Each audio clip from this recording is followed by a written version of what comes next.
Ang bagong Jerusalem ay isang lungsod na walang kadiliman sapagkat ang kaluwalhatian ng Diyos ay nagniningning dito magpakailanman. Sa lugar na ito, walang pagdurusa at kamatayan, tanging kapayapaan at kagalakan. Ang pintuan ng banal na lungsod ay bukas sa lahat, ngunit hindi lahat ay makapapasok. Yaong mga nagsasabing naniniwala ngunit nagtataglay ng pride, pagkamakasarili at kawalang interes. Ang mga nagsasalita ng pag-ibig ngunit lihim na nagkikimkim ng paninibugho at paninirang puri. Ang mga nakakaalam ng katotohanan ngunit nakipagkompromiso sa kasalanan ay hindi isasama.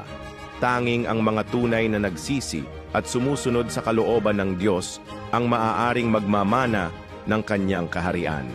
Sabi ng Diyos, "Wawasakin ko ang kapanahunang ito, babaguhin ito upang maging aking kaharian at mabubuhay at magtatamasa kasama ng mga taong aking minamahal hanggang sa kawalang hanggan. Ang maruruming bagay na iyon ay hindi dapat mag-isip na makakapanatili sila sa aking kaharian." Handa ka bang sundin ang mga turo ng Diyos upang makapasok sa maluwalhating banal na lungsod?